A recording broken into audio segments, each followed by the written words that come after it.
The loft stopped feeling temporary and started feeling like home. Like mine. Like a space I'd built for myself instead of compromise and shared decisions. 6 months later, I still notice elevators. Can't help it. Every time I hear that ding, some part of my brain does a quick threat assessment like I'm a veteran with PTSD, except my war zone was a hospital corridor and my enemy was infidelity. But here's the weird thing. When the doors close now, I smile. Not because I'm happy about what happened. I'm not some kind of psychopath who enjoys trauma, but because I survived it. More than survived it, actually. I built something new from the wreckage. My loft has better light than the house ever did, even if my plants are still struggling with my commitment issues. The podcast hit 10,000 subscribers last month, which is apparently enough to qualify as moderately successful in the world of people talking into microphones about their life disasters. I've interviewed everyone from a woman who discovered her husband's affair through a joint Amazon account to a guy who found out his wife was catfishing him as someone else online just to see if he'd cheat. Humanity is messy and weird, and I'm documenting it one episode at a time. The consulting work with Donovan's company turned into a regular gig. I'm essentially the guy they call when they need someone to explain compliance in a way that doesn't make people want to fake their own deaths to escape the training session. I've developed a reputation for being the fraud guy who makes spreadsheets entertaining, which is not the legacy I imagined at 25, but I'll take it. Henna texts sometimes. Brief messages that read like leftover wrapping paper from a gift nobody wanted. Apology fragments that don't quite form complete sentences. I know I messed up. I should have been honest. I hope you're doing okay. I don't reply because what would I even say? Thanks for the emotional devastation. It really helped me discover my true calling as a podcast host. Some bridges aren't worth rebuilding. They're just kindling for the fire that keeps you warm while you build something better. She had the baby, by the way. A girl. I know because Maya told me, having somehow maintained a bizarre surveillance network that would make the CIA jealous. Henna's living with her parents now, working some administrative job that probably pays a fraction of what she made before she decided corporate fraud was a good hobby. Liam never came back. Last I heard through the rumor mill that refuses to leave me alone, he's engaged to someone else in San Francisco. Apparently, his desire for instant family only applied when it was convenient. I don't feel bad for Hannah. That probably makes me a terrible person, but I've made peace with it. Dr. Chin says I'm allowed to protect my own emotional well-being. That empathy doesn't require self-sacrifice. I'm still working on believing that, but I'm getting there one therapy session at a time. Maya had her baby, a boy she named Dylan who screams like he's auditioning for a death metal band, but is otherwise perfect. I'm Uncle Aaron now, which comes with responsibilities like changing diapers and pretending to understand baby talk, and buying tiny shoes that cost more than adult shoes for reasons that defy economic logic. Maya insists I'm Dylan's favorite person, which I know is a lie because babies don't have preferences beyond feed me and stop making that noise, but I appreciate the sentiment.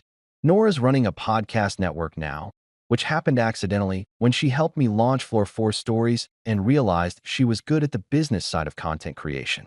She's managing 6 shows, mine included, and making enough money to quit her corporate job and work from home in pajamas. Living the dream, as they say. Sloane's on a billboard near the waterfront advertising her services with the tagline, "Ruthless but fair," which is both accurate and slightly terrifying. She sends me a Christmas card every year now, which feels like being pen pals with a very efficient shark. The divorce finalized 3 months ago. Clean break, split assets, no alimony because Sloane is a wizard and Hannah wasn't in a position to negotiate. I signed the papers in Sloane's office, walked out, and felt nothing except maybe relief. Like closing a book I'd already finished reading. I'm dating again, which is exactly as awkward as it sounds. Turns out my ex-wife committed corporate fraud, and I exposed it at a charity gala, is not a great first date story, so I've learned to lead with literally anything else. I went out with a graphic designer named Emma last week who laughed at my jokes and didn't seem traumatized by my emotional baggage. We're getting coffee next weekend. Baby steps. The elevator in my building goes to the 8th floor, which feels appropriately symbolic. Higher than the 4th floor where everything fell apart. High enough to have a view, low enough to still feel grounded. I ride it every day, sometimes multiple times, and it's just an elevator. Just a metal box that moves between floors. No hidden revelations, No life-changing disasters. Just transportation. I learned that betrayal can be a horrible teacher, but also an effective motivator. That spreadsheets are therapeutic. That revenge is a dish best served with proper citations and a backup drive. That starting over at 34 isn't failure. It's just a plot twist in a story that's still being written. The elevator dinged. I stepped inside, pressed 8, and watched the doors close on another normal day in a life I never planned, but somehow ended up building anyway.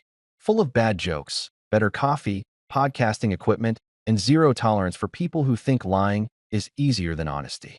Hannah got her elevator moment that changed everything. Now I'm having mine, except mine goes up. 6 months later, I still notice elevators. Can't help it.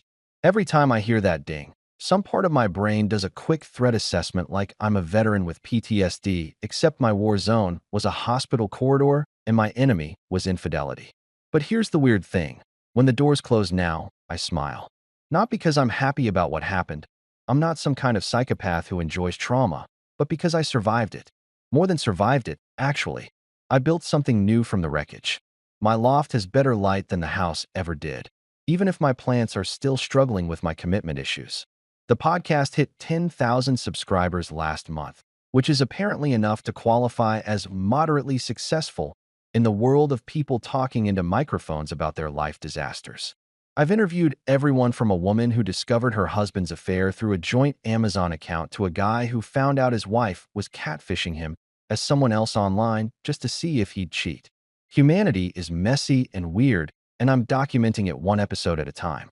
The consulting work with Donovan's company turned into a regular gig. I'm essentially the guy they call when they need someone to explain compliance in a way that doesn't make people want to fake their own deaths to escape the training session. I've developed a reputation for being the fraud guy who makes spreadsheets entertaining, which is not the legacy I imagined at 25, but I'll take it. Hannah texts sometimes. Brief messages that read like leftover wrapping paper from a gift nobody wanted. Apology fragments that don't quite form complete sentences. I know I messed up. I should have been honest. I hope you're doing okay. I don't reply because what would I even say? Thanks for the emotional devastation. It really helped me discover my true calling as a podcast host. Some bridges aren't worth rebuilding. They're just kindling for the fire that keeps you warm while you build something better. She had the baby, by the way. A girl. I know because Maya told me, having somehow maintained a bizarre surveillance network that would make the CIA jealous. Hannah's living with her parents now, working some administrative job that probably pays a fraction of what she made before she decided corporate fraud was a good hobby. Liam never came back. Last I heard through the rumor mill that refuses to leave me alone, he's engaged to someone else in San Francisco. Apparently, his desire for instant family only applied when it was convenient. I don't feel bad for Hannah. That probably makes me a terrible person, but I've made peace with it. Dr. Chin says I'm allowed to protect my own emotional well-being. That empathy doesn't require self-sacrifice. I'm still working on believing that, but I'm getting there one therapy session at a time.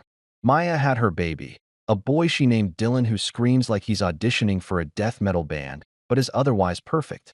I'm Uncle Aaron now, which comes with responsibilities like changing diapers and pretending to understand baby talk, and buying tiny shoes that cost more than adult shoes for reasons that defy economic logic. Maya insists I'm Dylan's favorite person, which I know is a lie because babies don't have preferences beyond feed me and stop making that noise, but I appreciate the sentiment. Nora's running a podcast network now, which happened accidentally when she helped me launch Floor 4 Stories and realized she was good at the business side of content creation. She's managing 6 shows, mine included, and making enough money to quit her corporate job and work from home in pajamas. Living the dream, as they say. Sloane's on a billboard near the waterfront advertising her services with the tagline, "Ruthless but fair," which is both accurate and slightly terrifying. She sends me a Christmas card every year now, which feels like being pen pals with a very efficient shark. The divorce finalized 3 months ago. Clean break, split assets, no alimony because Sloane is a wizard and Hannah wasn't in a position to negotiate. I signed the papers in Sloane's office, walked out, and felt nothing except maybe relief. Like closing a book I'd already finished reading. I'm dating again, which is exactly as awkward as it sounds. Turns out my ex-wife committed corporate fraud, and I exposed it at a charity gala. is not a great first date story, so I've learned to lead with literally anything else. I went out with a graphic designer named Emma last week who laughed at my jokes and didn't seem traumatized by my emotional baggage. We're getting coffee next weekend. Baby steps. The elevator in my building goes to the 8th floor, which feels appropriately symbolic. Higher than the 4th floor where everything fell apart, high enough to have a view, low enough to still feel grounded. I ride it every day, sometimes multiple times, and it's just an elevator. Just a metal box that moves between floors. No hidden revelations, no life-changing disasters. Just transportation. I learned that betrayal can be a horrible teacher, but also an effective motivator. That spreadsheets are therapeutic. That revenge is a dish best served with proper citations and a backup drive. That starting over at 34 isn't failure. It's just a plot twist in a story that's still being written. The elevator dinged. I stepped inside, pressed 8, and watched the doors close on another normal day in a life I never planned, but somehow ended up building anyway. Full of bad jokes, better coffee, podcasting equipment, and zero tolerance for people who think lying is easier than honesty. Hannah got her elevator moment that changed everything. Now I'm having mine, except mine goes up. Her work meetings were in blue. Her yoga classes were in green. Her therapy appointments, oh, the irony, were in purple. And then there were the gray blocks. Dozens of them, scattered throughout the past 6 months like landmines in a field I'd been walking through blindfolded. Client dinner, Henderson account, red one from 3 weeks ago.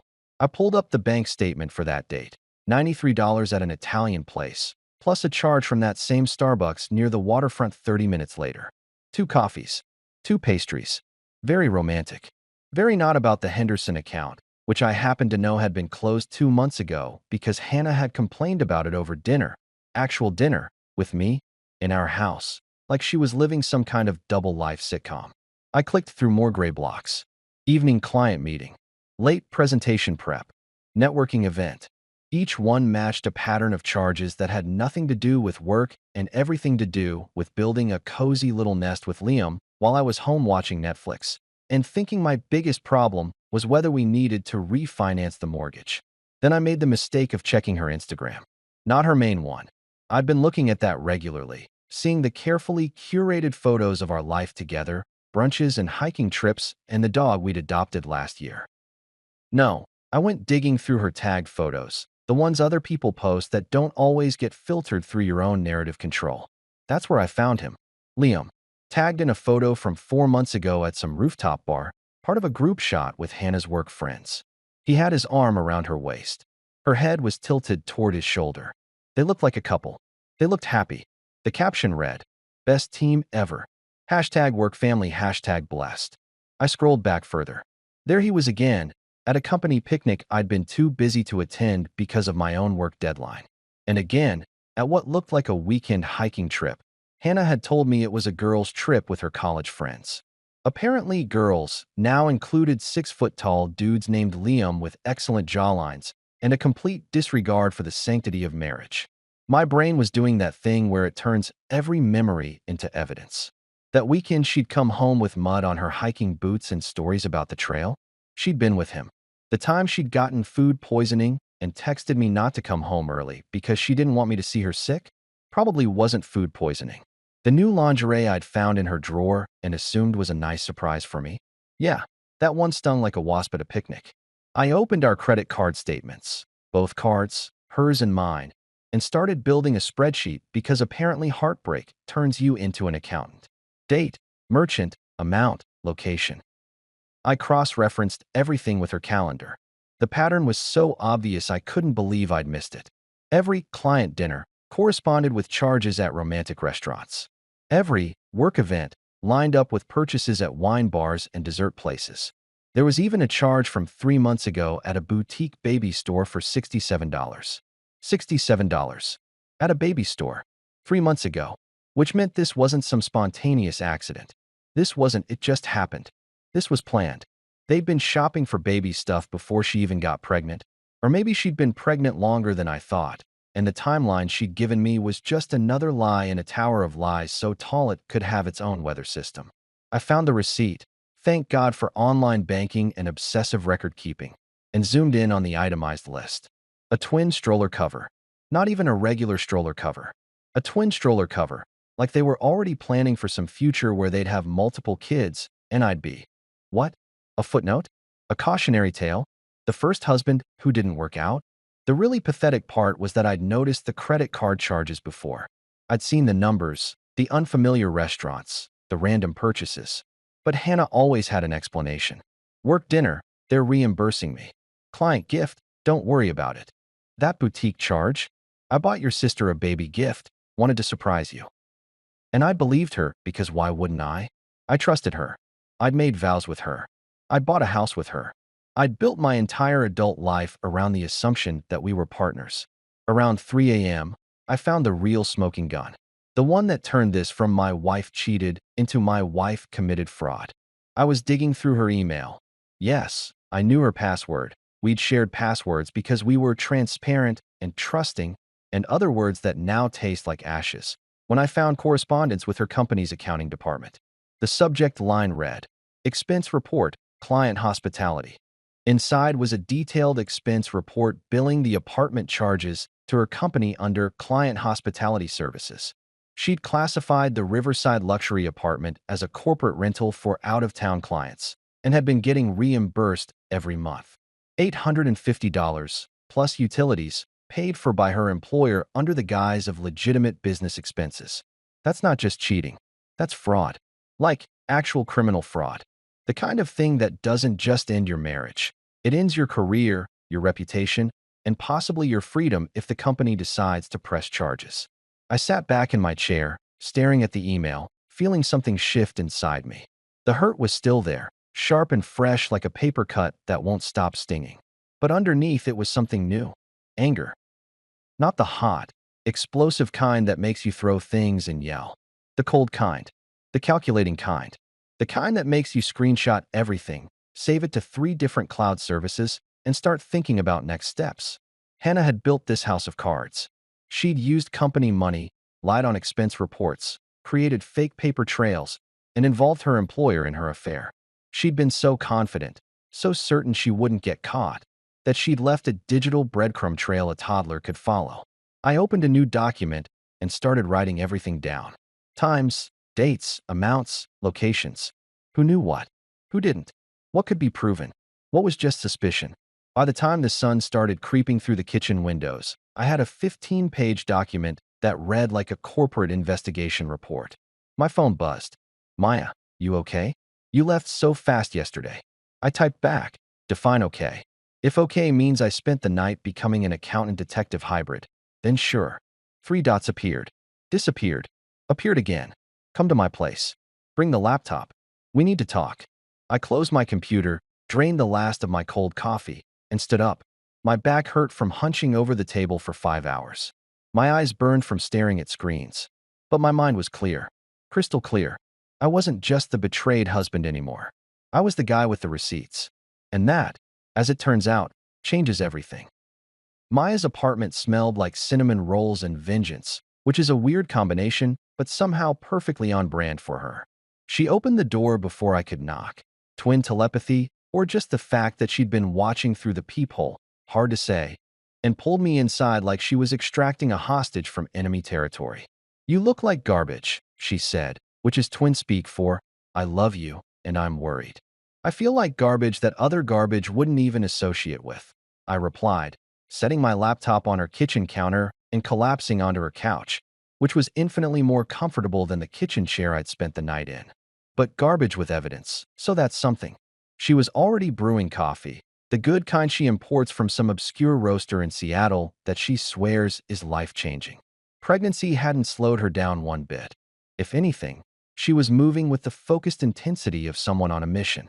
She poured 2 mugs, handed me one, and sat down with her own laptop like we were about to have the world's most depressing business meeting. Show me everything, she said. So I did. I walked her through the bank statements, the calendar blocks, the Instagram photos, the apartment lease, the expense reports. Every piece of evidence I'd compiled in my 5-hour spiral session. Maya's face went through several emotions. Shock, anger, disgust, and finally settling on something that looked dangerously close to predatory satisfaction. Oh, Aaron, she said when I finished. and her voice had that particular quality that meant someone was about to have a very bad day, and it wasn't going to be me. She's so screwed. Yeah, well, I'm pretty screwed too, I pointed out. My marriage is over. My wife is pregnant with another guy's kid. I have to figure out divorce lawyers and property division and… Stop, Maya interrupted, holding up one hand like a traffic cop. You're thinking like a victim. We need to think like prosecutors. Hannah didn't just cheat.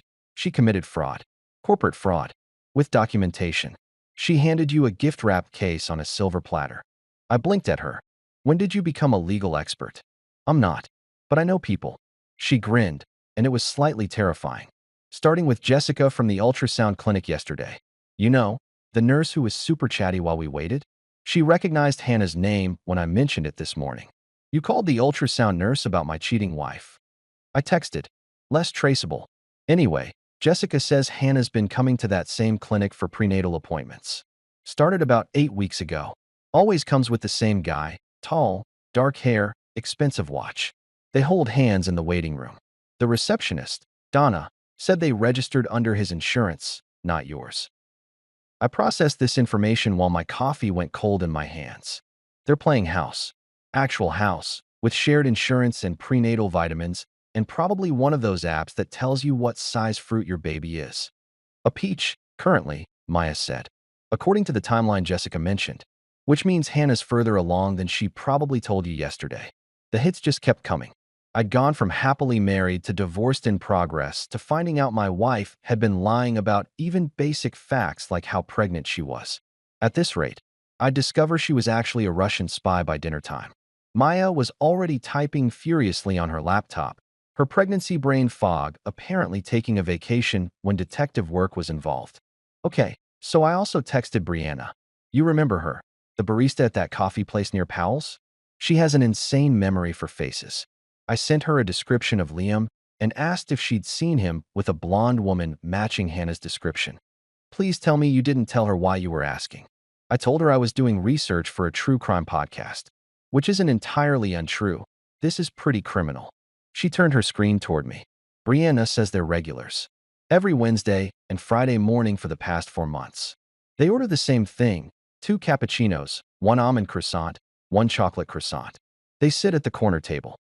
They're super cute together, apparently, which makes me want to throat punch someone. Get in line, I muttered. The doorbell rang. Maya bounced up with surprising agility for someone carrying a human and opened it to reveal Nora Chun, my work buddy and the person most likely to have my back in any corporate disaster. She was holding a file folder and wearing what I called her business warrior face, the one she used in meetings when someone tried to take credit for her ideas. Maya texted me. Nora said by way of greeting, walking in and dropping the folder on the coffee table. Said you needed help burning your wife's life down. I'm in. Also, I brought ammunition. You two are terrifying, I said, though I was secretly grateful. Heartbreak is easier when you have a team. Nora sat down and opened the folder. So I did some digging at work. Casual digging, nothing that'll get me fired, and pulled up some public information about Hannah's company. They take expense fraud seriously. Like, fire you and prosecute you seriously. Last year, they canned a regional manager for falsifying travel expenses. Made an example of him. It was in all the business journals. How is this helping me feel better? I asked. It's not supposed to make you feel better. It's supposed to give you leverage. Nora pulled out a printed article about the expense fraud case. If Hannah's been billing that apartment as client hospitality, and you have proof it's actually her love nest, her company will be very interested. Especially since they're paying taxes on it as a business expense. Maya leaned forward. So we're not just talking divorce. We're talking potential criminal charges. We're talking leverage, Nora corrected. Aaron doesn't have to press charges. But the threat of it? The proof that he could? That changes the entire negotiation.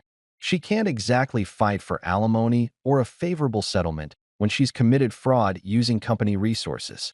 I sat there, absorbing this information while my coffee went from cold to room temperature to basically iced.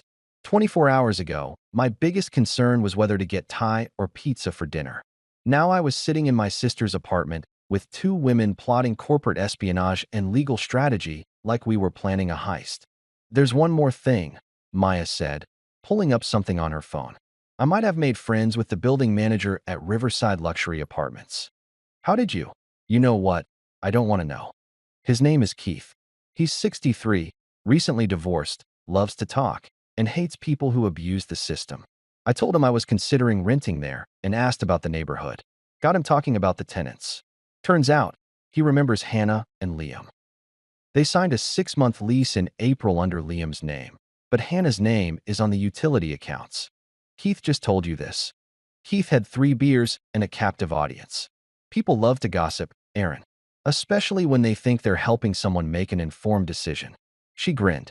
He also mentioned that his building has security cameras in the lobby and parking garage. Footage gets stored for 90 days before it's overwritten. Nora looked at Maya with something like admiration. You got all this in one conversation?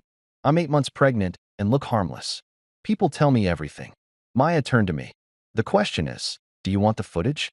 Because Keith seems like the kind of guy who might accidentally give access to someone doing their due diligence. I looked at both of them. Maya, fierce and protective despite being ready to pop out a kid any day. Nora, armed with corporate knowledge and a personal vendetta against injustice. They'd assembled a case stronger than anything I could have built alone, and we hadn't even brought in actual legal help yet. Yeah, I said finally. Get the footage. Get everything. If Hannah wants to play games, we'll show her what a real game looks like. Maya raised her coffee mug. To the Midnight Research Club. Nora clinked hers against it. To receipts and revenge. I joined in, feeling something shift. I wasn't just surviving this anymore. I was strategizing. And that, somehow, felt like progress. Turns out, heartbreak is an excellent motivator for becoming proficient in Microsoft Excel. Who knew? Certainly not my high school computer teacher, Mr. Patterson, who once told me I'd never amount to anything if I couldn't master a pivot table. Well, Mr. Patterson, joke's on you. I just created a pivot table that could end someone's entire career, so I guess Spite is also an excellent teacher. It was Thursday afternoon, 3 days since the elevator incident that ruined my life, and I was sitting in Maya's living room surrounded by enough evidence to fill a filing cabinet and enough coffee to fuel a small army. Nora had taken a personal day from work, which she claimed was for mental health, but was really for helping Aaron destroy his cheating wife's credibility. Maya was on her laptop cross-referencing dates while eating pickles straight from the jar, because pregnancy cravings are real and apparently very specific. The spreadsheet I'd created was a thing of beauty. Column A, date. Column B, Hannah's calendar entry. Column C, actual activity based on credit card charges. Column D, amount spent. Column E, location. Column F, evidence type, receipt, photo, witness statement, security footage. It was color-coded. It had formulas. It had tabs for different categories of lies. If I was going down, I was going down as the most organized betrayed husband in Portland history. This one's good, Nora said, pointing at her screen. March 15th. Hannah told you she was at a work dinner with the Henderson team. Her calendar says client dinner, Henderson account, but the credit card shows $143 at that French place on 23rd, and I happen to know the Henderson account was serviced by the New York office, not Portland. I added it to the spreadsheet. The lies have lies at this point. It's like Russian nesting dolls of deception. Matryoshka dolls of betrayal, Maya added helpfully, because even when helping ruin my ex-wife's life, she couldn't resist being pretentious about cultural references. My phone buzzed. A text from an unknown number. This is Sloan Winters. Maya gave me your number. I'm a divorce attorney. Can you talk? I showed the text to Maya, who grinned like the Cheshire Cat if the Cheshire Cat was 8 months pregnant and running on pure vindictive energy. I may have reached out to some people. Sloane's the best. She's like if a shark and a calculator had a baby and that baby went to Yale Law. That's a terrifying description. You want terrifying. Hannah's going to need terrifying. I called the number. Sloane answered on the first ring with a voice that sounded like whiskey and litigation. Aaron Lane? Maya tells me you have an interesting case. I like interesting cases. They keep me young and rich. Define interesting, I said, putting her on speaker so Maya and Nora could listen. Your wife's pregnant with another man's child. She's been using company funds to finance her affair, and you have documentation proving fraud. That's not interesting. That's a prosecutor's wet dream. I assume you want to file for divorce. Among other things. Good. Email me everything you have. I want bank statements, calendar screenshots, emails, witness statements, security footage if you've got it, and a timeline of events. I'll review it, and we'll meet tomorrow. In the meantime, don't engage with Hannah beyond basic logistics. Don't fight, don't argue, definitely don't sleep with her. Not a problem, I said dryly. I'm currently sleeping on my sister's couch to avoid being in the same zip code. Smart man. I'll be in touch. She hung up before I could say goodbye, which I was starting to realize was just how lawyers operated. Efficient, terrifying, and allergic to small talk. Nora was already compiling everything into a folder to send to Sloan. Okay, so we have the financial evidence. We have witness statements from the barista, the building manager, and the ultrasound nurse. Heath came through with the security footage. I've got 3 months' worth of Hannah and Liam coming and going from that apartment like they're playing house. Please tell me they're not doing anything gross in the footage, I said, just hand-holding and looking annoyingly happy. Although there's one clip from June where they're moving in a crib. A crib, Aaron. They bought furniture. I added it to the spreadsheet because at this point, why not? The evidence pile was already taller than my dignity. What else do we need? Maya looked up from her laptop, pickle juice dripping down her chin. We need to verify the expense reports. Nora, can you get copies of Hannah's submissions without raising red flags? Already done. I have a friend in accounting who owes me a favor from when I covered her shift during the Christmas party disaster. She pulled Hannah's expense reports for the last year. Every single one has the Riverside apartment listed as client hospitality. They've been reimbursing her $850 a month, plus utilities, plus a parking fee. I did the math in my head. That's over $12,000 in fraudulent claims. Closer to 13 when you add utilities and parking, Nora corrected. That's felony territory in Oregon. Anything over $1,000 is considered aggravated theft. The room went quiet for a moment as we all absorbed what that meant. Hannah hadn't just cheated. She'd committed a crime. A prosecutable, career-ending, potentially jail-time crime. And she'd done it for 6 months straight, submitting false expense reports every single month like it was just another line item in her budget. Does her company know yet? I asked. No, but they will. Nora's smile was sharp enough to cut glass. Once Sloan files the divorce papers with this evidence attached, it becomes part of the public record. Hannah's employer will see it during any background check. And trust me, companies like hers do regular audits of their employees, especially in finance positions. Maya set down her pickle jar. So we're not just divorcing her. We're ending her career. We're holding her accountable. I corrected, though the distinction felt thin. She made these choices. She falsified documents. She committed fraud. I'm just making sure there are consequences. Damn right, Maya said. Play stupid games, win stupid prizes. She wanted to play house with Liam? She can do it from the unemployment line. My phone buzzed again. This time, it was Sloan. Reviewed the preliminary info Maya sent. This is solid. Better than solid. This is airtight. Do you know what leverage is, Aaron? I typed back. The thing that moves the world? The thing that wins divorces. You have it. Hannah doesn't. That changes everything. See you tomorrow at 2. Bring the laptop and your spite. We're going to need both. I showed the text to Maya and Nora. They high-fived, which seemed weirdly celebratory given the circumstances, but I understood the sentiment. For the first time since the elevator doors opened on the 4th floor, I didn't feel powerless. I felt strategic, calculated, like I was building something instead of watching everything fall apart. Nora pulled out her own laptop and opened a fresh document. Okay, so we have the evidence. We have the lawyer. Now we need a plan. What's the end goal here? Just divorce? Or are we going for maximum impact? Define maximum impact, I said carefully. Public exposure. Career destruction. Making sure everyone knows what she did. Nora's eyes gleamed. I'm not saying we should. I'm just saying we could. Maya leaned back, one hand on her belly. Hannah's company is having their annual gala in 3 weeks.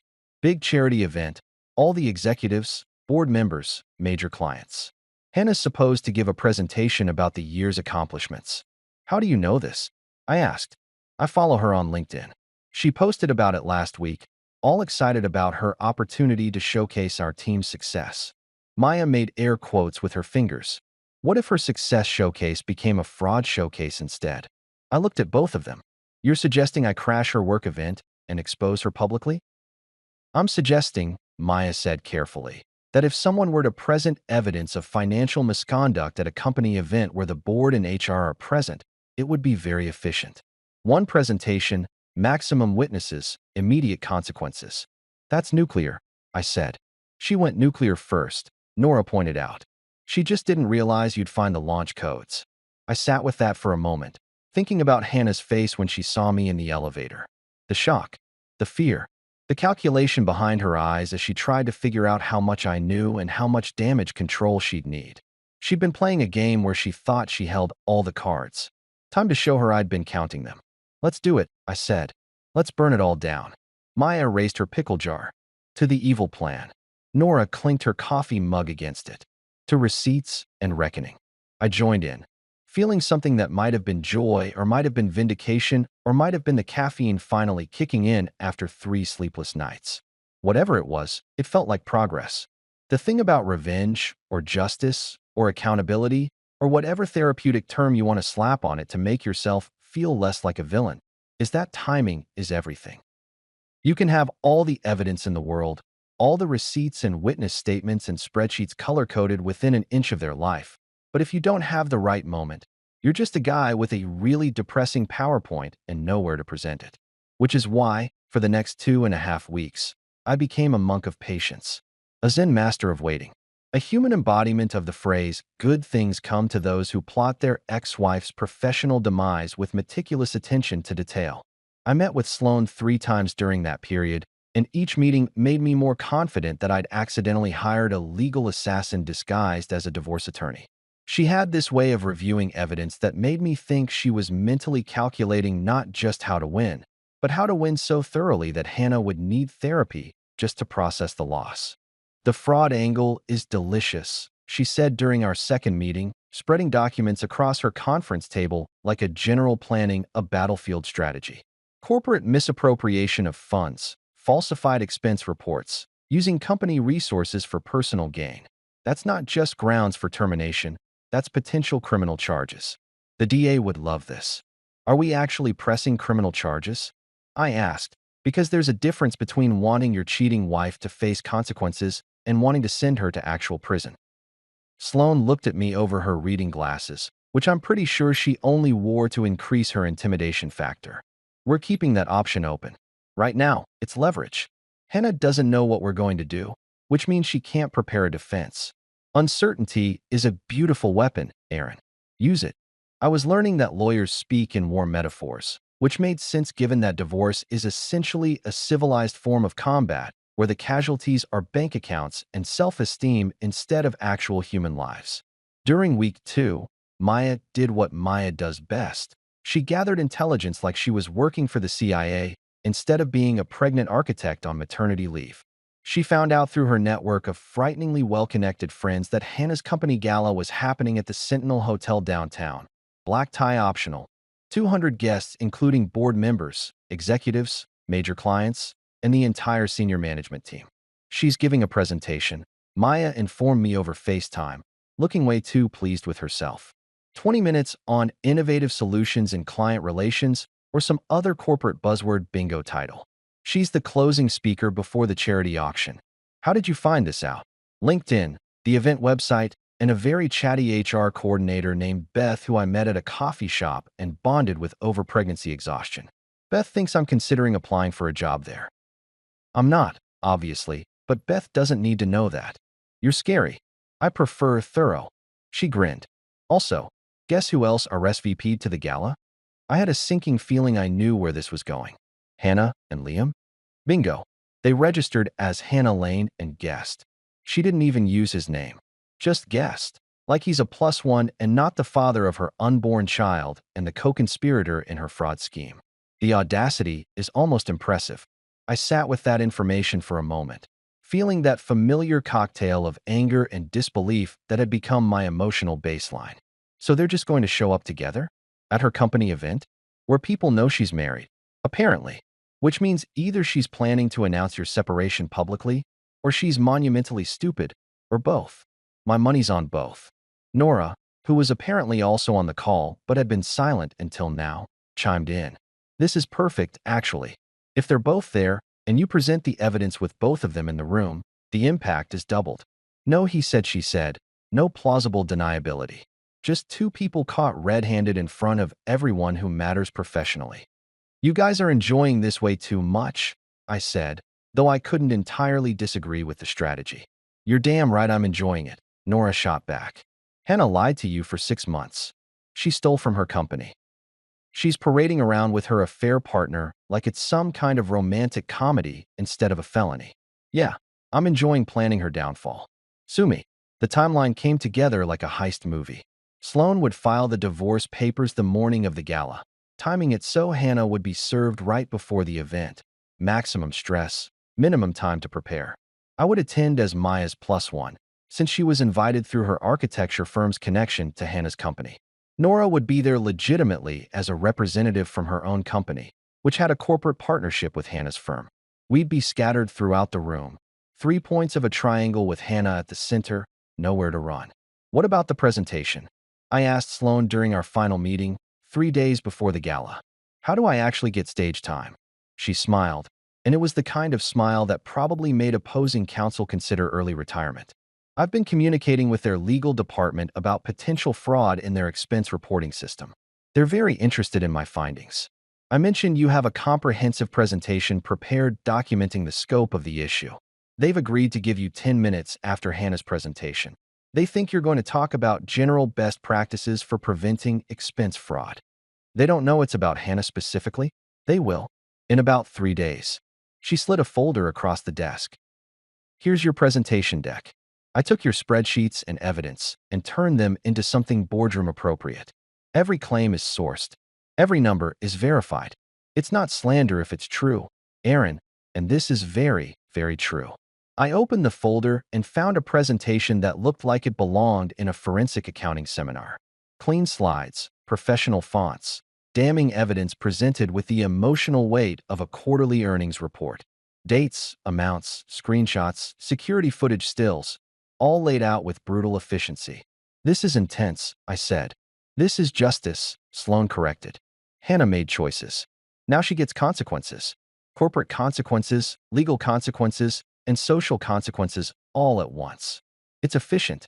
The night before the gala, Sloan called with one final piece of information that somehow made everything worse and better simultaneously. I did some additional research on Liam, she said without preamble, because apparently lawyers don't believe in greetings. Ran a background check, looked into his social media, talked to some people. Turns out, he's been telling Hannah he wants a future with her. Marriage, kids, the whole package deal. He knows she's already married, right? He knows. He doesn't care. According to my source, another attorney who knows someone in Hannah's office, Liam's been pressuring her to leave you for months. The pregnancy wasn't an accident, Aaron. It was a tactical decision. He wanted to force her hand. I processed this while staring at my ceiling, lying on Maya's couch where I'd been sleeping for 2 weeks because I couldn't stomach being in the house I'd shared with Hannah. So he got her pregnant on purpose. Looks that way, which adds another layer to this whole mess. Hannah's not just a cheater, she's a pawn in someone else's game. Liam wanted a wife and a family, so he made one. With your wife. That's sociopathic. That's ambition meeting opportunity. And now they both get to explain themselves to a room full of executives and board members while their fraud is displayed in 4K resolution on a projector screen. Sloan paused. You ready for this? I thought about the elevator. The ding. The doors opening. Hannah's face when she realized I'd seen everything. The way my life had split into before and after in the span of a heartbeat. Yeah, I said. I'm ready. Good. Wear your best suit. You're not just presenting evidence. You're performing an execution. Make it count. I hung up and updated the group chat with Maya and Nora. Tomorrow night. Showtime. Maya responded with a gif of someone dropping a microphone. Nora sent back. Let's burn it down. And me? I laid there thinking about how weird it was that the worst moment of my life was about to become someone else's worst moment, and how that felt less like revenge and more like the universe finally balancing its books. There's something surreal about putting on a tuxedo to ruin someone's life. I stood in Maya's bathroom, adjusting my bow tie for the 3rd time, thinking about how this penguin suit cost more than my first car and was about to be the uniform I wore while detonating my wife's career like a controlled demolition. The irony wasn't lost on me. I looked like I was going to prom, but I was actually going to war. The Sentinel Hotel was doing that thing expensive venues do, where they try to make you forget you're in a hotel by drowning everything in ambient lighting and calling the ballroom a grand pavilion. Crystal chandeliers hung from ceilings that probably cost more than my annual salary, and there were ice sculptures shaped like the company logo because apparently nothing says corporate success like frozen water carved into brand imagery. I walked in with Maya on my arm, her in a maternity dress that somehow made her look like an elegant goddess instead of someone who was approximately 47 months pregnant, and immediately spotted Hannah across the room. She looked good, which was annoying. Hair done, makeup perfect, wearing a dress that probably cost what I spent on groceries for 3 months. Liam was next to her, hand on the small of her back in that possessive way that made me want to throw a shrimp cocktail at his face. They were laughing with a group of executives, playing the part of the happy couple, while I stood there with a USB drive in my pocket that contained enough evidence to end both their careers. Nora appeared at my elbow like a ninja in heels. "You good?" she whispered. "I'm wearing a tux to commit professional murder." "I'm fantastic. That's the spirit." She handed me a glass of champagne I didn't ask for. "Dutch courage. You're on in 40 minutes, right after Hannah's presentation about innovative client relations or whatever corporate nonsense she's peddling." I watched Hannah work the room, greeting board members and shaking hands like she wasn't currently committing fraud and gestating someone else's kid while still legally married to me. The confidence was almost admirable. Almost. Mostly it just made me more determined to watch it crumble. The lights dimmed, and everyone migrated toward their seats. I ended up 3 tables from the stage with a perfect view of Hannah's table, where she sat next to Liam looking radiant and doomed. The company CEO, a silver-haired man named Donovan who looked like he'd been born wearing a suit, gave the opening remarks about quarterly earnings and charitable giving. Then came the awards, the speeches, and finally, Hannah's moment in the spotlight. She walked to the podium with the kind of confidence that comes from thinking you've gotten away with something. Her presentation was smooth, professional, packed with buzzwords about synergy and stakeholder engagement. She clicked through slides showing successful client relationships, revenue growth, and team achievements. The room applauded at appropriate intervals. Liam beamed from his seat like a proud boyfriend at his girlfriend's recital. I felt Maya squeeze my hand under the table. Then Hannah finished, taking a small bow as applause rippled through the room. Donovan returned to the podium, thanking her for her contributions, and then, here's where Sloane's behind-the-scenes maneuvering paid off. He announced that they had a special presentation on corporate compliance and expense management best practices. "Please welcome Aaron Lane, who's prepared some important insights for our team," Donovan said, gesturing to me. I watched Hannah's face drain of color faster than someone had pulled a plug. Her eyes found mine across the room, and I saw the exact moment she realized what was about to happen. It was beautiful in a terrible way, like watching a car accident in slow motion if the car was your ex-wife's credibility.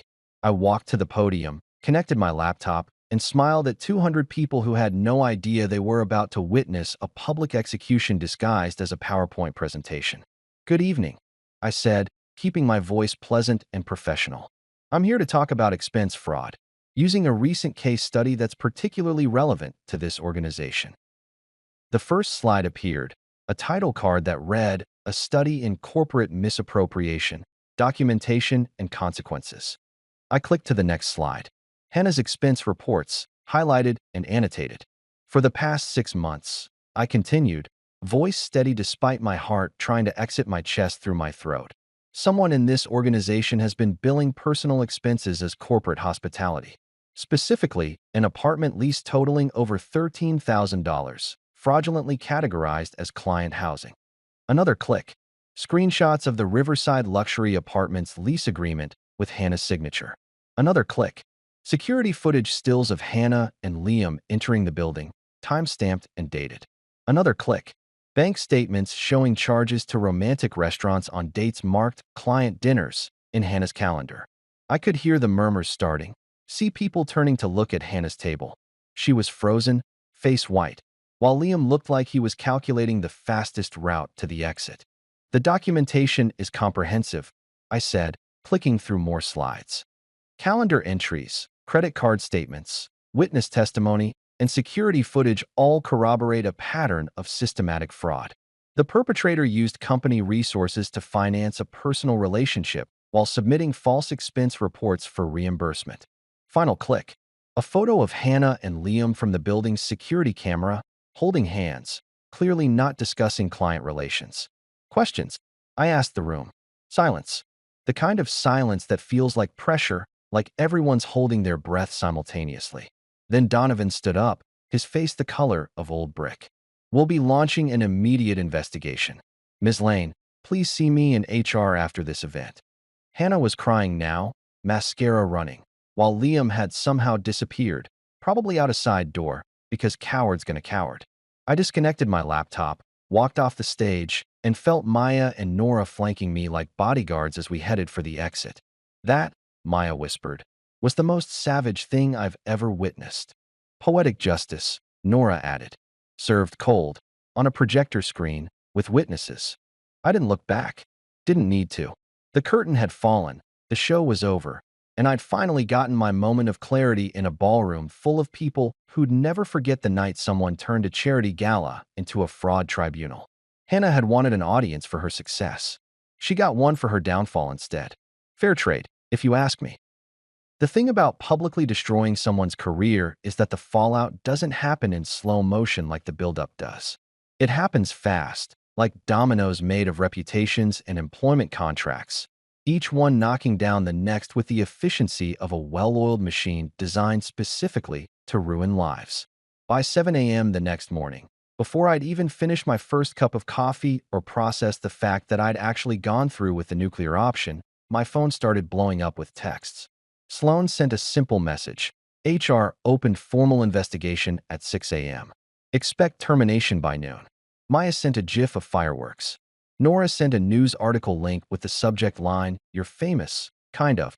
I clicked the link. Some business blogger who'd been at the gala had written a piece titled, "Corporate Accountability Goes Viral: How One Presentation Exposed Systemic Fraud." It was already getting shared on LinkedIn like wildfire, with comments ranging from, "This is what transparency looks like," to, "I can't believe someone actually did this," to, "Is this legal?" Sloan had made sure of that. The article didn't name Hannah specifically, something about defamation laws and ongoing investigations, but it didn't need to. Everyone who'd been in that ballroom knew exactly who I was talking about, and apparently those 200 people had approximately 4,000 collective social media followers who were now all discussing corporate expense fraud like it was the plot of the year's best thriller. By 10 a.m., I got a call from an unknown number that turned out to be Donovan himself, Hannah's now former boss, and the CEO, who'd watched his charity gala turn into a fraud tribunal. I expected anger, maybe threats of a lawsuit for ruining his event. Instead, he sounded tired and weirdly grateful. "Mr. Lane," he said, voice heavy with the exhaustion of a man who'd spent the morning dealing with HR nightmares and board member questions. "I want you to know that we've launched a full audit of our expense reporting system. Ms. Lane has been terminated, effective immediately. We're also pursuing legal action to recover the fraudulent expenses." "I appreciate you telling me," I said, because what else do you say when someone confirms they've just fired your wife? "I also want to apologize," he continued, which threw me. This should have been caught by our internal controls months ago. The fact that it wasn't represents a failure on multiple levels. We're implementing new oversight procedures, and he paused, and I could hear him choosing his words carefully. "We're looking for someone to help train our staff on identifying red flags in expense reporting. Your presentation was thorough, professional, effective. Would you be interested in consulting work?" I nearly dropped my phone. "You want to hire me? After I just blew up your gala? You exposed fraud in our organization. That's exactly the kind of diligence we need more of. Think about it. Have your attorney contact our legal department if you're interested." He hung up before I could process that my public revenge had somehow turned into a job opportunity. The universe has a weird sense of humor, and apparently it's a fan of irony. By noon, exactly as Sloan predicted, Hannah was officially unemployed. The rumor mill, which in corporate America moves faster than actual information, turned into a wood chipper. People I'd met once at Hannah's company events were suddenly texting me condolences and offering LinkedIn connections. Former colleagues of Hannah's were reaching out to say they'd always thought something was off, and I'm so sorry this happened to you, which felt less like sympathy and more like people trying to distance themselves from the blast radius. The most surreal message came from someone named Jennifer from Hannah's book club. Just wanted to say we're all shocked, and we're here for you if you need anything. Also, Hannah's been removed from the book club group chat. We're reading Educated next month if you want to join us. I got invited to a book club because my wife committed fraud. That's where I was in life. Maya came over that afternoon with boxes and packing tape because apparently the next step in the your marriage imploded journey was dividing assets and moving out. We'd agreed, or rather, Sloan had informed Hannah's attorney, who'd informed Hannah, that I'd be moving to a smaller place while the house got listed and sold. Community property laws meant we'd split everything 50-50, except Hannah wasn't exactly in a position to negotiate given the whole fraud situation. You doing okay? Maya asked, wrapping coffee mugs in newspaper like we were preparing for the world's saddest garage sale. Define okay, I said, taping up a box labeled kitchen stuff I actually use. If okay means I just watched my wife's career combust in real time and got offered consulting work by her former employer, then yeah, I'm peachy. Maya stopped packing and looked at me with those twin eyes that see through every defense mechanism I've ever built. Aaron, real talk. How are you actually feeling? I sat down on the floor, surrounded by boxes and bubble wrap and the physical evidence of a life I was dismantling. Honestly, I don't know. Like I should feel worse than I do. I just ended Hannah's career. She's pregnant, unemployed, and probably facing criminal charges. That's heavy. That's life-ruining. But I also can't find it in me to feel bad about it because she did this. All of it. The cheating, the fraud, the lying. I just made sure there were consequences. Maya sat down next to me, which was impressive given her current gravitational situation. She was quiet for a moment. Then she did something I'd only seen her do maybe 3 times in our entire 34 years of existence. She cried. Not dramatic, attention-seeking tears. Silent, life-altering tears that rolled down her cheeks while she stared at a box of kitchen utensils like they held the secrets of the universe. I'm proud of you, she said finally, voice thick. Not for the revenge part. Okay, maybe a little for the revenge part because that was objectively amazing, but for standing up for yourself. For not just taking it. For being the kind of person who documents everything and builds a case and fights back. I learned from the best, I said, bumping her shoulder with mine. You would have done the same thing. Damn right I would have. She wiped her eyes and stood up with the grace of a baby elephant learning to walk. Now let's finish packing your stuff so you can get out of this house and start fresh. We packed for 3 more hours, sorting through 6 years of accumulated life debris. Wedding photos went in a box marked storage because I wasn't ready to look at them, but also wasn't ready to burn them. Hannah's stuff stayed untouched. She could deal with her own belongings. My books, my clothes, my random collection of coffee mugs from cities I'd visited. All of it got wrapped and boxed and labeled for a new life I hadn't planned, but was apparently living anyway. Nora showed up around 6 with pizza and news that the blog post she'd written about a friend's experience with corporate fraud and personal betrayal had gone semi-viral in certain circles. I kept it anonymous, she assured me. But people are eating it up. Someone called it the most satisfying revenge story since the Count of Monte Cristo, which I think is a compliment. It's definitely a compliment, Maya said through a mouthful of pepperoni. That book took decades for revenge. Aaron did it in 3 weeks. My phone buzzed. Sloan, Hannah's attorney wants to negotiate custody arrangements for the baby. I told them we'd discuss it once paternity is established and she's resolved her legal issues with her former employer. They're not happy. I texted back. What are they offering? Joint custody, no child support either direction, clean split on marital assets. They want this resolved quietly. What do you think? I think we have all the leverage and they have none. I think Hannah committed fraud and is in no position to make demands. I think we can get you a much better deal. But it's your call. I looked at the boxes stacked in what used to be my living room, at Maya and Nora eating pizza on the floor, at the life I was packing up and moving forward from. Hannah wanted to negotiate like this was a boardroom merger instead of the consequences of her own actions. Tell them we'll negotiate, I typed, after she pays back the stolen money and accepts whatever the DA decides about criminal charges. Then we'll talk custody. Sloan sent back a single emoji, a thumbs up followed by a fire. Maya raised her pizza slice. to new beginnings and better decisions. Nora clinked her beer bottle against it. To receipts and redemption. I joined in with my water bottle because I was too exhausted for alcohol. To whatever comes next. And somewhere across town, Hannah was probably having the worst day of her life while I was having pizza with my support team and planning a future that didn't include her. Funny how that works out. Moving into a smaller apartment when you're 34 feels like admitting defeat, like you're regressing back to your 20s, except now you have lower back pain and opinions about mortgage rates. But here's the thing nobody tells you about downsizing after a divorce. It's actually kind of liberating. My new place was a loft in the Pearl District, 800 square feet of exposed brick and hardwood floors that required significantly less maintenance than a whole house and provided infinitely more excuses to take naps. The first week was an adjustment. I had to relearn how to be a person who lived alone, who didn't check with anyone before ordering Thai food for dinner or binge-watching true crime documentaries until 3 a.m. I bought plants because the internet said plants help with mental health, then promptly killed 2 of them within a week because apparently I was better at destroying marriages than keeping ferns alive. The surviving succulent sat on my windowsill like a tiny green judge, silently critiquing my life choices. Maya visited on day 3 with a housewarming gift that turned out to be a coffee maker that cost more than my first laptop. "You can't rebuild your life on Folgers," she announced, setting it up on my counter like she was installing life support equipment. "You need the good stuff. The kind that makes you feel like you have your act together even when you absolutely don't." She wasn't wrong. That coffee maker became my therapist, my morning routine, my one consistent relationship that didn't end in fraud and public humiliation. I learned to make pour-overs and cold brew and espresso that didn't taste like regret. Small victories.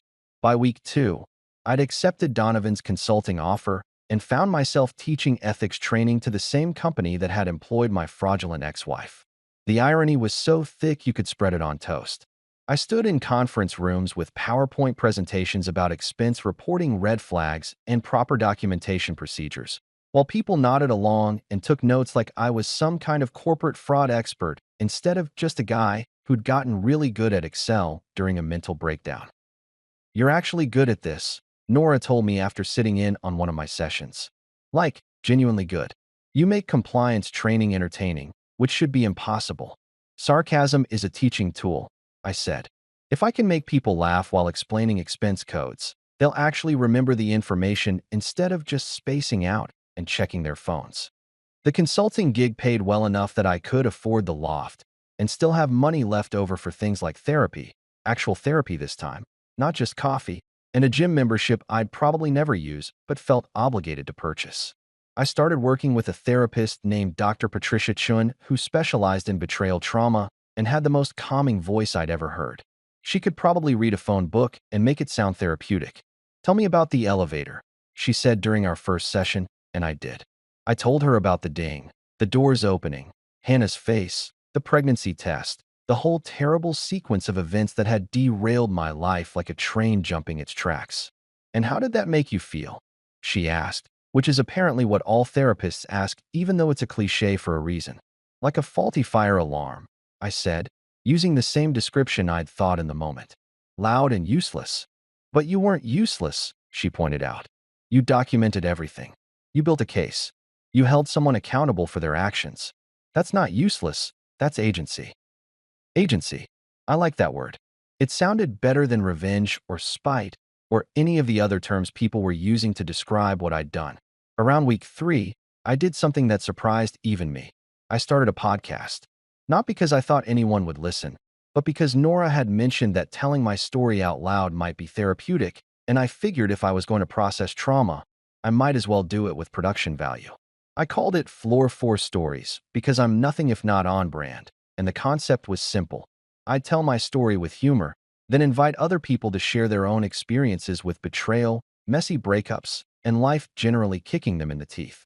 Part therapy, part comedy, part let's all acknowledge that being human is weird and painful, and sometimes you just have to laugh or you'll cry forever. The first episode was just me, sitting in my loft with a decent microphone Maya had helped me set up, talking about the elevator, about Hannah, about the gala, about everything that had happened in the past month. I kept it anonymous, no real names except my own, No specific company details, just the facts delivered with enough sarcasm to make it entertaining instead of just depressing. I uploaded it on a Thursday night, sent the link to Maya and Nora, and went to bed assuming maybe 12 people would listen and 10 of them would be spam bots. By Friday morning, I had 300 downloads and 17 emails from people wanting to share their own stories.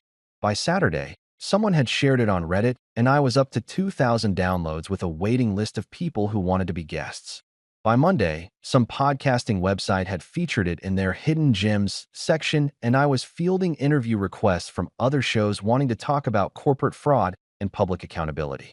You accidentally became a content creator, Nora said, scrolling through my analytics with the enthusiasm of someone who understood metrics. People love this. They're calling it cathartic and brutally honest, and the kind of story that makes you feel less alone in your own mess. I recorded episode 2 with a woman named Rachel who discovered her husband's affair through a forgotten Apple AirTag in his gym bag. Episode 3 featured a guy named Marcus who'd found out his wife was embezzling from their joint business account to fund a gambling addiction. Episode 4 was a woman named Jennifer. Yes, the same Jennifer from Hannah's book club, who shared her story about leaving a 20-year marriage after finding out her husband had an entire second family in another state. Each episode ended with the same question: what did you learn? Rachel learned to trust her instincts. Marcus learned that love doesn't mean blind trust. Jennifer learned that starting over at 50 is scary but possible. And me? I was learning that other people's stories made my own feel less heavy, like sharing the weight somehow made it easier to carry. The podcast became a routine. Record on Mondays, edit on Tuesdays, release on Wednesdays, field emails, and guest requests the rest of the week. It gave my days structure, purpose, something to focus on besides the fact that my marriage had exploded and my ex-wife was currently under investigation by both her former employer and the district attorney's office. Speaking of Hannah, she'd been quiet since the gala. No texts, no calls, no attempts at contact beyond the formal communication happening between our lawyers. Sloan had negotiated a settlement where Hannah would pay back the fraudulent expenses through a payment plan, accept full responsibility for the fraud, and agree to minimal custody arrangements once paternity was established and her legal issues were resolved. The DA was still deciding whether to press criminal charges, which apparently depended on whether the company wanted to pursue it aggressively or just cut their losses. She got off easy, Maya said during one of her visits, now officially on maternity leave and approximately 73 months pregnant. She should be in jail. She's unemployed, publicly humiliated, facing potential criminal charges, pregnant with a guy who ghosted her the second things got complicated, and has to explain all of this to her future kids someday, I pointed out. I don't know if I'd call that easy. Fair point. Still, jail would have been satisfying. I couldn't entirely disagree. Liam, by the way, had vanished like a magician's assistant, but with less smoke and more cowardice. He'd apparently quit his job the day after the gala and moved to Seattle or San Francisco or some other city that starts with S, where tech bros go to reinvent themselves after their lives implode.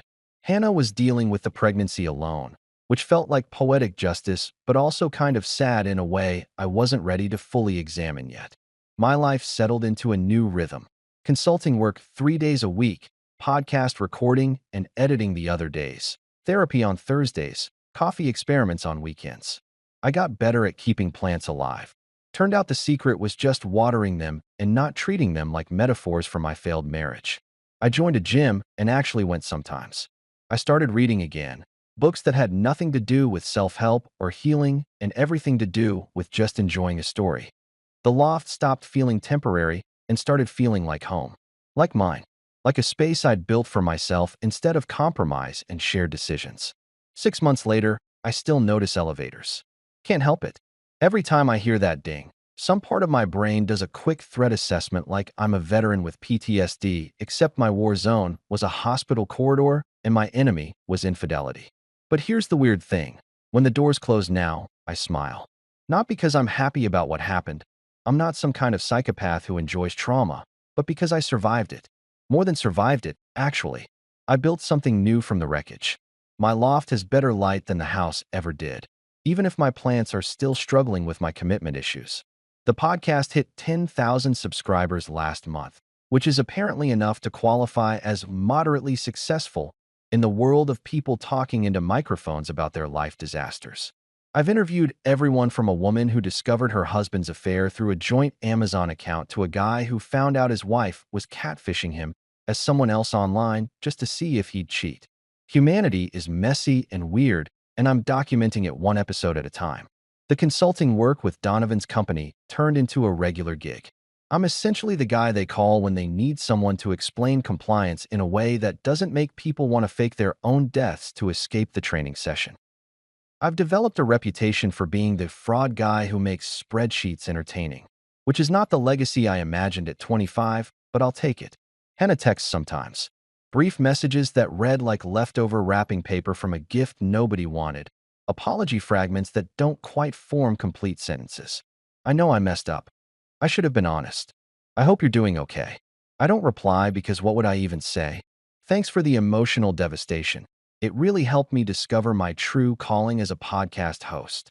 Some bridges aren't worth rebuilding. They're just kindling for the fire that keeps you warm while you build something better. She had the baby, by the way. A girl. I know because Maya told me, having somehow maintained a bizarre surveillance network that would make the CIA jealous. Henna's living with her parents now, working some administrative job that probably pays a fraction of what she made before she decided corporate fraud was a good hobby. Liam never came back. Last I heard through the rumor mill that refuses to leave me alone, he's engaged to someone else in San Francisco. Apparently, his desire for instant family only applied when it was convenient. I don't feel bad for Hannah. That probably makes me a terrible person, but I've made peace with it. Dr. Chin says I'm allowed to protect my own emotional well-being. That empathy doesn't require self-sacrifice. I'm still working on believing that, but I'm getting there one therapy session at a time. Maya had her baby, a boy she named Dylan who screams like he's auditioning for a death metal band, but is otherwise perfect. I'm Uncle Aaron now, which comes with responsibilities like changing diapers and pretending to understand baby talk, and buying tiny shoes that cost more than adult shoes for reasons that defy economic logic. Maya insists I'm Dylan's favorite person, which I know is a lie because babies don't have preferences beyond feed me and stop making that noise, but I appreciate the sentiment. Nora's running a podcast network now, which happened accidentally when she helped me launch Floor 4 Stories and realized she was good at the business side of content creation.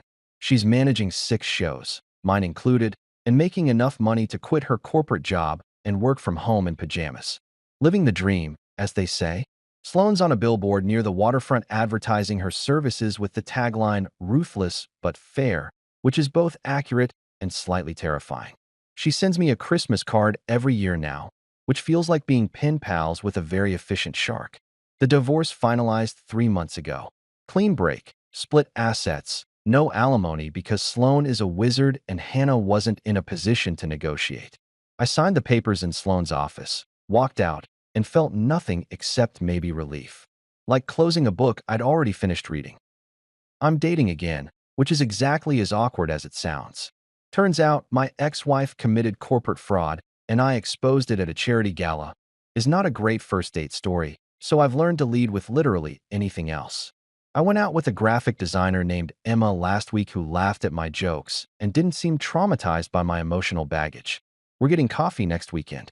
Baby steps. The elevator in my building goes to the 8th floor, which feels appropriately symbolic. Higher than the 4th floor where everything fell apart. High enough to have a view, low enough to still feel grounded. I ride it every day, sometimes multiple times, and it's just an elevator. Just a metal box that moves between floors. No hidden revelations, no life-changing disasters. Just transportation. I learned that betrayal can be a horrible teacher, but also an effective motivator. That spreadsheets are therapeutic. That revenge is a dish best served with proper citations and a backup drive. That starting over at 34 isn't failure. It's just a plot twist in a story that's still being written. The elevator dinged. I stepped inside, pressed 8, and watched the doors close on another normal day in a life I never planned, but somehow ended up building anyway. Full of bad jokes, better coffee, podcasting equipment, and zero tolerance for people who think lying is easier than honesty. Hannah got her elevator moment that changed everything. Now I'm having mine, except mine goes up. 6 months later, I still notice elevators. Can't help it. Every time I hear that ding, some part of my brain does a quick threat assessment like I'm a veteran with PTSD, except my war zone was a hospital corridor and my enemy was infidelity. But here's the weird thing. When the doors close now, I smile. Not because I'm happy about what happened. I'm not some kind of psychopath who enjoys trauma, but because I survived it. More than survived it, actually. I built something new from the wreckage. My loft has better light than the house ever did, even if my plants are still struggling with my commitment issues. The podcast hit 10,000 subscribers last month, which is apparently enough to qualify as moderately successful in the world of people talking into microphones about their life disasters. I've interviewed everyone from a woman who discovered her husband's affair through a joint Amazon account to a guy who found out his wife was catfishing him as someone else online just to see if he'd cheat. Humanity is messy and weird, and I'm documenting it one episode at a time. The consulting work with Donovan's company turned into a regular gig. I'm essentially the guy they call when they need someone to explain compliance in a way that doesn't make people want to fake their own deaths to escape the training session. I've developed a reputation for being the fraud guy who makes spreadsheets entertaining, which is not the legacy I imagined at 25, but I'll take it. Henna texts sometimes. Brief messages that read like leftover wrapping paper from a gift nobody wanted. Apology fragments that don't quite form complete sentences. I know I messed up. I should have been honest. I hope you're doing okay. I don't reply because what would I even say? Thanks for the emotional devastation. It really helped me discover my true calling as a podcast host. Some bridges aren't worth rebuilding. They're just kindling for the fire that keeps you warm while you build something better. She had the baby, by the way. A girl. I know because Maya told me, having somehow maintained a bizarre surveillance network that would make the CIA jealous. Henna's living with her parents now, working some administrative job that probably pays a fraction of what she made before she decided corporate fraud was a good hobby. Liam never came back. Last I heard through the rumor mill that refuses to leave me alone, he's engaged to someone else in San Francisco. Apparently, his desire for instant family only applied when it was convenient. I don't feel bad for Hannah. That probably makes me a terrible person, but I've made peace with it. Dr. Chin says I'm allowed to protect my own emotional well-being. That empathy doesn't require self-sacrifice. I'm still working on believing that, but I'm getting there one therapy session at a time. Maya had her baby, a boy she named Dylan who screams like he's auditioning for a death metal band, but is otherwise perfect. I'm Uncle Aaron now, which comes with responsibilities like changing diapers and pretending to understand baby talk, and buying tiny shoes that cost more than adult shoes for reasons that defy economic logic. Maya insists I'm Dylan's favorite person, which I know is a lie because babies don't have preferences beyond feed me and stop making that noise, but I appreciate the sentiment. Nora's running a podcast network now, which happened accidentally when she helped me launch Floor 4 Stories and realized she was good at the business side of content creation. She's managing 6 shows, mine included, and making enough money to quit her corporate job and work from home in pajamas. Living the dream, as they say. Sloane's on a billboard near the waterfront advertising her services with the tagline, "Ruthless but fair," which is both accurate and slightly terrifying. She sends me a Christmas card every year now, which feels like being pen pals with a very efficient shark. The divorce finalized 3 months ago. Clean break, split assets, no alimony because Sloane is a wizard and Hannah wasn't in a position to negotiate. I signed the papers in Sloane's office, walked out, and felt nothing except maybe relief. Like closing a book I'd already finished reading. I'm dating again, which is exactly as awkward as it sounds. Turns out my ex-wife committed corporate fraud, and I exposed it at a charity gala, is not a great first date story, so I've learned to lead with literally anything else. I went out with a graphic designer named Emma last week who laughed at my jokes and didn't seem traumatized by my emotional baggage. We're getting coffee next weekend. Baby steps. The elevator in my building goes to the 8th floor, which feels appropriately symbolic. Higher than the 4th floor where everything fell apart, high enough to have a view, low enough to still feel grounded. I ride it every day, sometimes multiple times, and it's just an elevator. Just a metal box that moves between floors. No hidden revelations, no life-changing disasters.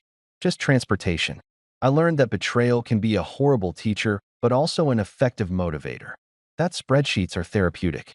That revenge is a dish best served with proper citations and a backup drive. That starting over at 34 isn't failure. It's just a plot twist in a story that's still being written. The elevator dinged. I stepped inside, pressed 8, and watched the doors close on another normal day in a life I never planned, but somehow ended up building anyway.